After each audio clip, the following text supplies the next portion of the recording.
This week on the Agents to Owners podcast, it is my pleasure to have with me Linda Fisher. Linda started a Cardinal Insurance Group from scratch out of Traverse City, Michigan in 2004.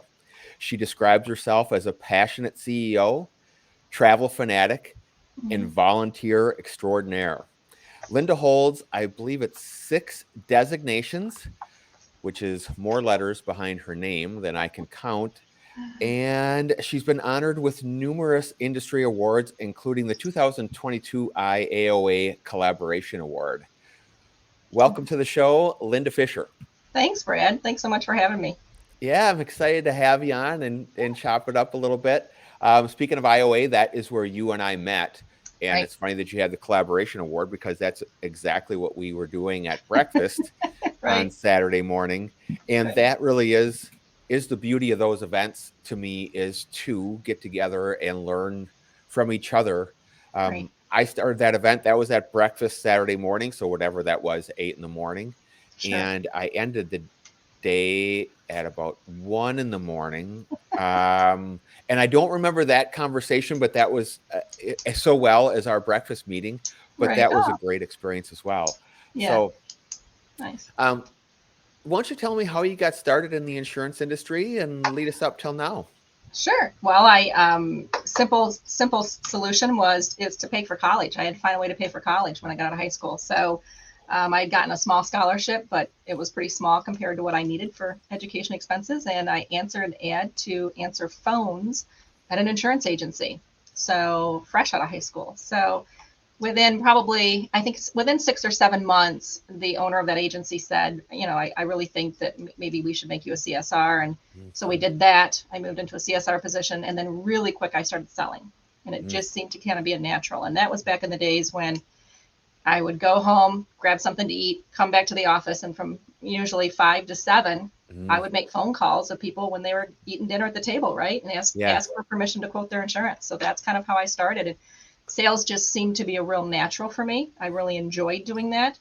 And so it kind of takes you through the same transition I think a lot of sales oriented people do in our industry. And you get to a point where you say, I think I want to do this on my own. I think I want to be Yeah. an owner. And so the agency where I was at, ownership wasn't, they would not give me any ownership for Mm. another 10 years after I'd already had 16 in the business. And so at that point, when I left that agency, Mm. I started from scratch. Wow. So, yeah, February 1st, actually, of next year will be my 35-year anniversary in this industry. 35 years. Hmm. So what did that look like? What was that process like for you to start your own scratch agency? So I'm glad I don't have to do it again. It's Mm. it's not easy. I will say that serving in my industry made it much easier than people tend to find out today.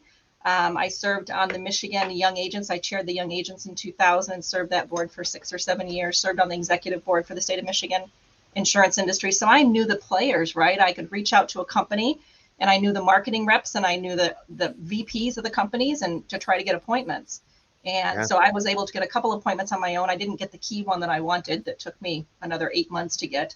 Mm. Um, and I mentioned in another podcast that when I interviewed with that carrier, they knew me very well. I'd written for them for 16 years, placed clients with them, and the VP at the time said, "We know that you're a great producer, but I don't know that you know how to run an agency." And it was painful. It was one of those discussions that it's painful, but he was right. True. It Right. was true. I could sell, but did I know anything about management? Did I know anything about HR? Did I know anything about profit and loss and how to really run a business? And I didn't. And Correct. so Most of I us was don't. right. And I was turned down by him and had nowhere to put really my high net worth clients. Mm. And so 8 months later, after being turned down, I went back and thought, let's give this another shot. And I was able to get that appointment at that time. So What company was that? auto owners. Auto owners. Sound Yeah. And that that was what I was thinking. there were 5 of us actually that competed for that appointment. So So you must have impressed um, for them to give you that contract after 8 months. yeah, I think what happened really was when they decided to do one more appointment in Traverse City, and they looked at the agents that were lying. There were 5 of us that they interviewed and went through a process with. Not only did I know all of them, but they knew what kind of business I would put with them, and they knew that they would probably be they want to be the top 1, 2, or 3 in your Yeah. agency. And I think they were pretty confident with what I had shown in 16 years of placing business with them, the type of clientele that I was writing, they would be a top carrier in my agency, which is very true to this day. Yeah. Yeah. So they were just playing a little hard to get, really. They I were. mean, I think they had to give me time too to kind of get my feet wet. yeah. And it made sense. Yeah. Yeah. So up until now, you've grown the agency, and I know you have, a number of staff. Kind of tell me just a little bit of what your agency looks like now. So we do have, my son actually has joined the agency now. Okay. He worked for a couple of years in it and then decided to get out, and now has decided it might not be a bad idea to be in the insurance industry. He's not big on sales or service, but he's really big on technology and SEO and marketing, which is a key component to what we do. Yep. So we have 3 CSRs that do everything from commercial to personal to life. Yep. They are multi-line licensed, and they service both. I have 2 of them that service commercial and personal both. And then sales, we kind of divide up depending on what it is and what kind of a sale it is. And then 1 virtual employee. Okay. What does your role with the agency look like? Are you working at all, would you say, in the business, or are you just strictly on the business and overseeing I would everything? say up until about 8 months ago, I was pretty much still buried in the business doing a ton of the service work. That's not true anymore. The 3 CSRs that I have, it's taken a long time to find the right team, but they are the right team. They are doing a phenomenal job at taking care of our clients, which is what we're in business to do. And so now that that's happened, I've stepped out, and I would say probably 70% of my time right now is spent working on the business versus working in. I am going to get back in a little bit more in 2023 because I love sales. I still enjoy that. So I'll do a little bit more sales, but it's kind of nice to be able to step out and not be buried or feel that your clients aren't being taken care of when you need to take a breather. Yeah, that's very similar to what I am right now too. I've gotten to about that 70 to 80 degree or percent range of just working on the business. Sure. And then what I've kind of noticed, which is that I actually have more time. Right. And so I'm doing a little bit of producing, which I enjoy, and focusing on high value customers or commercial customers, those sorts of things. So it's fun. Right. Exactly. Yeah. What would you say are the biggest challenges of you being an agency owner? I think it's different now than it was. It's I've been in it long enough to see, I've seen the hard markets and I've seen that fluctuation of that, but the aggregators, and not so much just having aggregators, but having aggregators that are locking the markets. I think that's really a struggle. So, especially when you're talking new agency owner, someone starting to, a new agency. So there are some markets that we had gone after earlier this year that the competitors really didn't want us in the door. And we kind of knew that.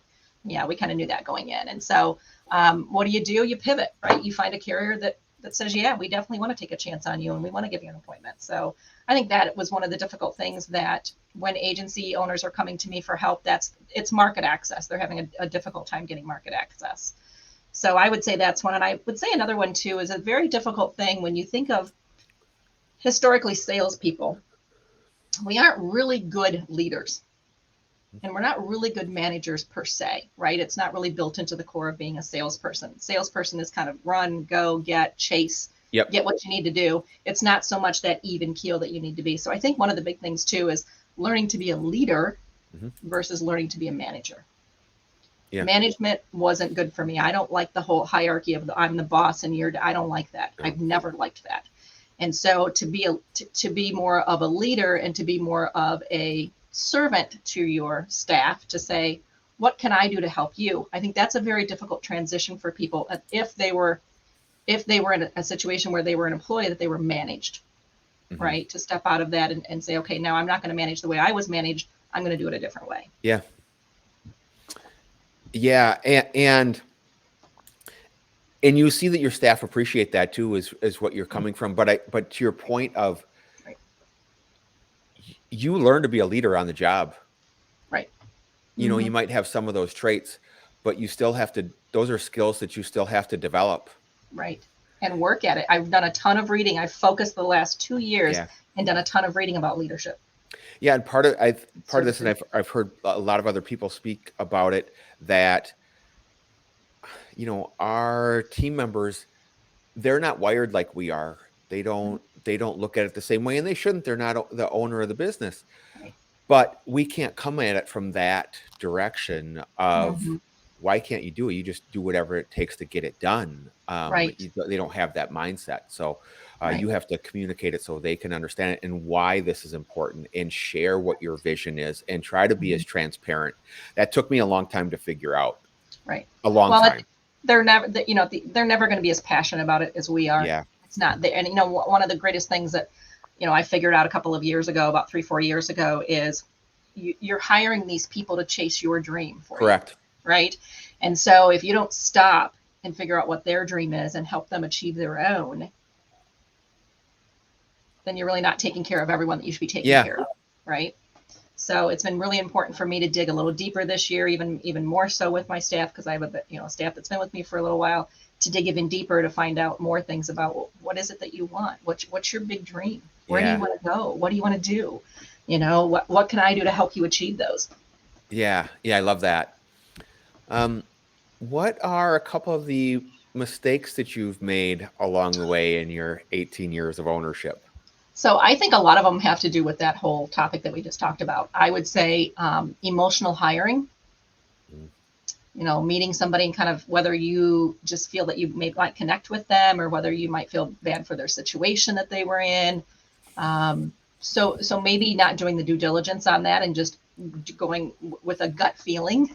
Gut feeling doesn't tell you anything like a disc profile will tell you. So I think that was one of the mistakes, not firing when I should have, most definitely.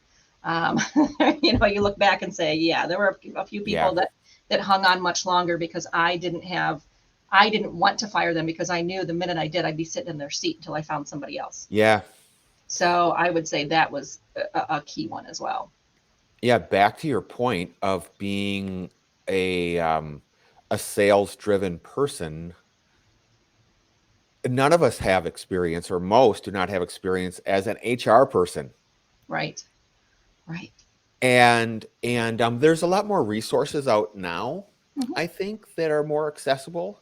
Agreed. But you don't have a clue, and I think we all are going to make hiring mistakes, and we learn very quickly that's a big mistake. Painful. Mhm. And the adage of hire slow, fire fast. Of course, that's true, but it's easier said than done. It is. It Right? is. Yeah. So that's huge. So for scratch agents that are doing that, you just find that you need help. Man, really research that on what are some good practices for hiring, because Right. it's just going to help you in the long run. Right. Well, and I think too I think too many times too, one of the things that Mike Stromso says often is always, always, always be looking, right? Yeah. Always be searching for somebody, because too many times when you have somebody leave, then you're stressed, you're acting out of a need to fill a seat, and you just don't always make the best decisions when you're panicked to have somebody fill a seat. Yeah. Yeah, I've taken that advice, and that's what I've been doing, which is not, I would say, I'm searching. I'm not putting a lot of effort into it, but I continue to run ads. I'm continuing to try and recruit, trying to find those rock stars. Right. And if you can, hopefully you can find a space for them, because they don't come around that often. Yeah. How are you generating new business? So we, historically we've been a referral only basis. We've never done any marketing, never done any ads. We have a referral program that we started back in 2015. And so we're growing that referral program to get referrals from existing clients. We do, quarterly drawings for that, annual prize for that kind of thing. And then we give money to charity. We match every gift with a charity contribution as well. And we figure that's a win-win-win. With my son coming on board, we're doing a lot more with the SEO. So we had our website rebuilt this year. We hired Josh at Assurance to build a new website for us. And the person that we had didn't do as much with SEO and with insurance. And so I think Josh really concentrating in that has helped us. So that's a big way that we're getting clients that are moving into our area from other states. Yeah. And finding us that way. So are you running Google ads? He's doing some of that. Yeah, he's doing some of that. I'll tell you that our Google reviews are growing steadily. We're doing a good job with that. And then he's doing, we've got some landing pages with QR codes that just go to those landing pages. So we're doing some really more niche things Yep. and reaching out to the people that we want to Right. go after. Well, I love that targeting, especially people moving into the Right. state. I've thought about targeting that many times and just never put a campaign together. Yeah, we've got a relocating landing page. So it basically says relocating to Northern Michigan, and it has, home is what we lead with usually. Yep. But we have an actual landing page for just relocating that he uses in his PPC. Okay. Now, I know when we spoke at breakfast that morning that you have a very, very strong retention. We do. Can you tell me some of the things that you are doing to help your retention? So I think one of the things that we do on the front end is we round up front immediately, even when someone is moving here from somewhere else and we're writing a home that they're closing on, we're rounding that from the get-go. We're talking to them at that stage about an umbrella and about moving that auto policy over. Anyone in the insurance industry will tell you that the more numbers you have, the better the retention is. And it's 9 times out of 10, it's what's in the best interest of the client. Yep. For them to get the best rate that they're going to get. We do offer to do, we don't really call them annual reviews, renewal reviews, because we don't just do them at renewal, but we do offer to do reviews with our clients. We still, we're still kind of old fashioned. We'll let the clients come in the office and sit down at our desk with us, if they want to. We have some that want to do that. We have some that don't, but we offer to do that. And I would just say, honestly, with us, it's that quick turnaround. So our agency is still able to pick up the phone immediately and call that client back, where they might have been with a big mega agency that, they're waiting in line for a day or two to get a phone call back. So that's one of the things that we hear pretty often, is that we're extremely responsive, very quick, very efficient. How are on the review? How are you reaching out? Are you sending an email? Are you a phone call? So we tried the phone call, and it honestly had the CSRs in hives, I think, because they would look at their follow-up report and it would have 50 for the month, right? Just in review to reach out to somebody. And so then as we thought through that whole process, and I think having my son being a, 20 something, that he and I had talked about it and said, is it really realistic to pick up the phone and call a client that might have 5 or 6 policies with you, and they're running to the store, running the kids somewhere? They're not going to have time to talk to you. So you really need to put it in their lap. So what we did was we created an email and created a landing page, and the email basically says, life happens, things change. We'd love to check in with you and touch base at your convenience. Click here to make an appointment with the CSR on the calendar. Click here to go to our website and answer a few questions. And from those questions that we did, and there's only 5 or 6 for auto or home. And from those questions that we have, we'll know if we have to list all the names of the members of your household. Well, if we see a Bob and we don't have a Bob on the policy, we know we have to pick up the phone and call them. So so the landing page thing and the calendar invite, that's working really well. And the last one is just give us a call. We're open on these hours. Just give us a call. And if we don't hear from you, we're going to assume all is well. Yeah, we do something very similar. I just recently created what is a gravity form, which is on the back of our website, where we send out an automated email now, and for those few that we don't have an email, we call. Sure. And we were calling and emailing everyone, and that went very well. But when times get real tight and time gets tight, that may not be sustainable. Sure. So we've gone to this and then provided, if you'd rather have a phone call, here's our calendar invite, and you get some, but ours creating a nice fillable form, right, that they can access is huge. Mm-hmm. I think that for us, for retention, that's probably the number one tool, is really being proactive and saying, let's take a look at this. Sure. Which doesn't mean, I feel like we've gone through so many different phases of our review process, right, and which doesn't mean we're trying to reshop, every account. Right.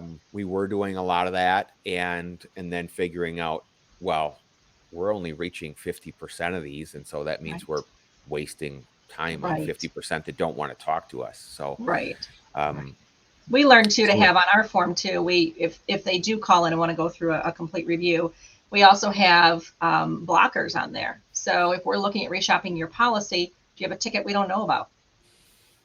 Does your roof have an issue?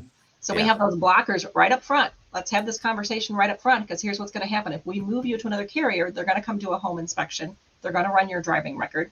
So you have that conversation up front, and that can kind of prevent some of that from happening too. And then everybody being upset because the premium came in higher because they had a speeding ticket you didn't know about. Yeah. Saves a lot of time. Yeah, and you brought up a good one there with the roof, and we have not had a good process of converting those households that had a claim that may have replaced a roof to Right. updating their roof. Right. And then what happens, so if 4 years later when you go to rewrite their account and they had it, Right. so we're trying to be proactive with that too during that review Nice. process to say, hey, have you replaced your roof in the last Right. year? Well, and I think too with retention, I think a lot of times too, it comes down to communicating with your client. When what we're finding is we don't want to send tons of emails every year, and we don't use them to market or solicit, but we do use them to educate our client. And one of the biggest ones is, in the state of Michigan, we've had a huge reform of our entire auto system in the state of Michigan. Yeah. And so it was interesting when that happened, because I always get in front of those. In fact, we have a rate increase coming next year because of the reform in July. And I already have the template email set up to send out in April to say, yes, it is going up. Here's why. Here's what's happened. And when you do that, and a client that only has home with you and has the auto somewhere else says, wait a minute, why are they talking to me about my auto insurance, but my agent never did that, or my agent never explained that. And so we do find that helps in retention as well. It's just educating them to say, hey, we know this is coming, and here's why. Here's what's happening. Call us if you have any questions. Yeah, and a focus for us has been is policy per household. We've focused so hard on retention and trying to put, we've been putting other processes in place for, cross-selling. Where our biggest, we had a big hole in our process of our loan officer referrals that we were writing the home. And when we didn't get the auto up front, we did not have an active process of how are we going to get these autos, to put them in the CRM, to continue to follow up, to do things like that's a great idea that I've been thinking about for a long time, even if it's just an educational piece, Right. How are you guys actively cross-selling into your households? So basically we're using the moments when if we're not reaching out through, I have them set up to where we have an umbrella email goes out once a year for those that don't have an umbrella. And we do have a rounding that you're leaving kind of money on the table type rounding postcard that will go out. But other than that is really educating the agents that when Brad has time to call you and you're making that auto change and he wants to know the premium, so he's got to hold on for a couple minutes, that's your opportune time. Yeah. Hey, Brad, while this is coming through and giving me a rate for adding this vehicle on here, I notice we don't have an umbrella for you. Did you realize that we can get you an umbrella for maybe $100 a year to give you another $1 million over a year? Do you want me to go ahead and get a couple of pieces of information while we're waiting for this? So those kind of things are very easy to do with the client, or at least what I tell them is at least tag that file. So if they say, hey, actually, I drive a GM vehicle and I don't need auto insurance, at least tag the file so that we know that we're not trying to solicit that over and over again. Yeah. So, but I will tell you that, we only have 2.2 is our number, 2.2 policies. Yeah. And yet when I look at the number of seasonal people that we have here, because we have a lot that have homes in other states, I think that's a really good number for us. But because we have so many that were, have homes in Arizona, in Tennessee, in Ohio, Illinois, I actually got licensed in a number of states at the end of last year. We don't want to market in those states. We just want to accommodate the client that says, yeah, I've got your seasonal up here in Suttons Bay, Michigan, but I also have auto, home, and umbrella in Illinois. Can you do my Illinois? Yes, we can now. So, nice. Yeah. Nice. One of the things that you and I compared notes on at that breakfast, and one of the things that I've implemented to try and improve our cross-selling and policy per household was to get our staff involved. Right. And again, even as owners, we seem to learn as we go. And one of the mistakes that I made was just counting on our staff members to be service people rather than introducing that growth side of things. Sure. And when you casually mention to them, hey, you should, let's ask for auto when you don't see that in the household, it doesn't really ever go anywhere.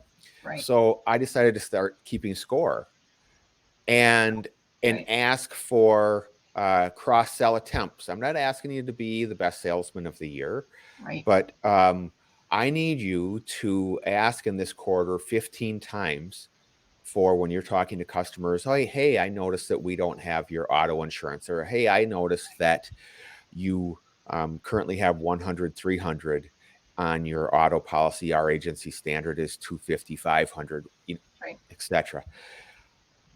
That's been one of the best things I've done in my agency. And I know that's something you and I were talking about and implementing, and it's Right. gone extremely well. Yeah, Nice. we've seen some results. We've really seen some upsell results and some cross Mhm. sell results. Right. But it's shifting that mindset of your entire team. This is the mode that we want to be in. Right. So, and I know you were doing things like that as well. You were Well, and already on that I track. think too, sometimes it's not, and you kind of skirted around it. It's not what you say, it's how you say it. So when you say it's sales and you have people that are true CSR people, sometimes they get scared, right? They Yes. just don't like the word. And so what I always say over and over is stop, step back, and remember we're taking care of people. What does that Yeah. mean? That means saying, hey, did you realize that if you put your auto policy here, this home's going to go down 80, 100, whatever dollars? Or did you realize if we give you $1 million more in protection, it might cost you, if you have your auto and home with us, it might cost you as little as 40, 50 bucks Yeah. a year to have another million. That's truly taking care. And they are. Yes. CSRs are great caretakers. They want to take care of people. And my son and I are working on a thing right now where we're going to do some additional training, and yet it's really going to be just for processes. When you have people that are in this, working out of their home here, but in the office, we're all over right now, right? COVID has kind of made it to where we're not all in the office every day. And Yeah. so even training and hiring, I hired 2 people during COVID that didn't get in-house training. And so really we're doing things different ways. And I might stand at somebody's computer and within 2 minutes realize, oh, didn't you know you can do this? And it's much quicker. And they don't know that. They don't know Yeah. what they don't know. And so we're going to do some workflow training, brain share type things every month to go, hey, Nice. this is how you do this. And this is just so that we're all on the same page and somebody can go, oh, wait, I have a better way of doing that. Because COVID has kind of separated us all into different areas. And it's not, we're doing things different ways. One of those is, you and I talked about it, was the intranet. Yes. So that was my big 2022 project, was building an intranet for the agency. And that's basically going to be our procedures and our guidelines and I've built out several areas of it. But it's going to be to the point where when you bring somebody on board on staff and they have a question, hopefully that answer is right there in front of them. They're not going to have to come and ask. It's going to be right there. How do I rate something in ACS? The instructions are all there. So tell me a little bit about your intranet, because that's I am behind the times on something like that. So what is that on the intranet? And yeah, let's start there. What is that on, and how do you use it? We're using SharePoint. Okay. So and you can do it different. You can do it different ways, but in SharePoint, we're doing it in SharePoint. Our shared calendar is even in there, so that was kind of nice that we had the calendar. It's Office 365, so we could move the calendar in there, the shared calendar. And it took me about 2 months. I reached out to Jordan over at Paradisos because she was working on building theirs at the same time. So I reached out to her and we did a couple Zooms because she was a few months ahead of me. Yeah, she's awesome, by the way. She is. Jordan's great. I keep looking for her twin to hire. She's awesome. So it took me about 2 months to really learn how to set it up. But it basically, when we created ours, I decided to create ours to where we had a section for receptionist, a section for CSRs, a section for virtual employees. So that if you hired somebody new, they would just go to their section. But everything's going to be in their section. The HawkSoft instructions, how do you do everything? All the videos from HawkSoft I pulled over. So every video on how to do a change in HawkSoft is in our intranet. Every video on auto owners, how to add a vehicle, how to delete a vehicle. All of those are in the intranet. Wow. And I mean, what a tool for training new people. And a resource. Yes, that's there. Right. I've put in all the commercial lines codes, SIC codes are all in there, workers comp, all that stuff is in there. So with just 1-2 clicks, they can kind of get to what they need without, having to ask each other or come to me for answers on that kind of stuff. And where I think that is so important is you mentioned I believe you mentioned that you have a virtual assistant. Yes. And so having a virtual assistant or any 100% remote employee, it's just more challenging. It is. So to have that library and have that space to say, here it is. Right. That just kicks off your entire training. That is right. I haven't gone the Brilliant. next level, but I know that Jordan and I talked about it early on, so I'm going to figure out how to do it. There is a way to add quizzes in there. So you could send a new employee in there, hey, I want you to go through the HawkSoft, how to add a client, how to do whatever, and it will give them a quick quiz to see what they really learned of that. And the nice thing too is what we're doing, and it is time consuming, but we're building it out because you've got different generations of people that learn differently. Correct. So I have found some programs that have been suggested to where you can do a change, or you can go out to a website and do whatever it is you do, and it will record the whole thing. It will screenshot it all, but then it will also put it in PDF. So we've worked with a couple of different things where I don't remember the names of them right now, but I'd gotten the names of a couple of different. One was Tango US. I do remember that one. Yes. Yeah, and then there's another one too that I just found that basically you just hit the button, it's recording the whole time, and then you hit the stop button. So they don't have to talk, they don't have to do, and it's doing screenshots, quick screenshots. Is Tango the one that that's what it does? Is it captures the screenshot? And you can kind of talk or write on it? I would have to go back and look because I know that my son and I are working on that right now. Okay. Yeah, there's a couple different ones because I just found a new one too that was, I think it is that one that adds it to your, I think it is that one, Tangle, that does that. And SharePoint, is that essentially a platform? Like that's what it is? It's Office 360. It's in Office 3. It's part of your Office 365. Okay. Yep. Yeah. Off the top of your head, do you know what the cost is for something like that? Zero. Okay. Zero. Okay. It's right in your budget, Brad. Yep, there's fantastic. No cost. Well, and I know you also can reach out. I know that, in fact, that's how I found Josh. Aaron Nell had given me his name because he had built her intranet for her. So I know you can pay people to go in and set it up for you. Yeah, which would be the way to go. Yeah. Yeah, and it probably would, except I had to I'm one of those A to Z people that I have to kind of get into it and figure out how it's going to work and because it took me a while how do I want it to look?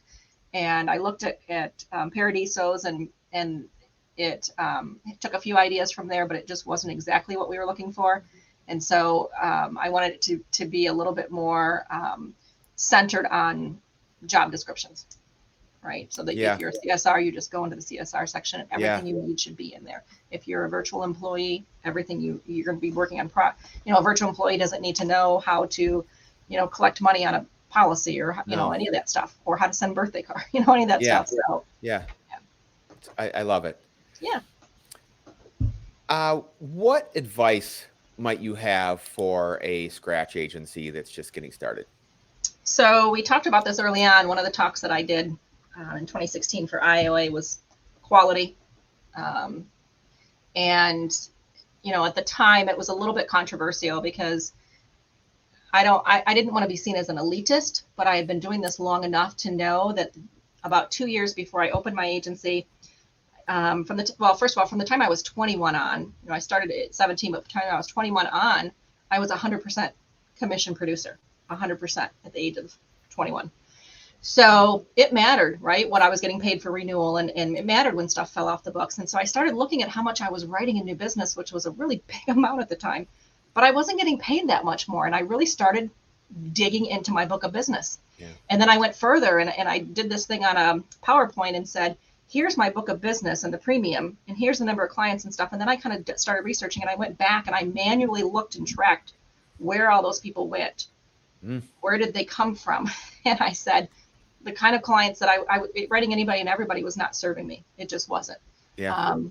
And so I would say that up front. I would say decide what your ideal client's going to be. If you're going to have a niche, decide what your niche is going to be.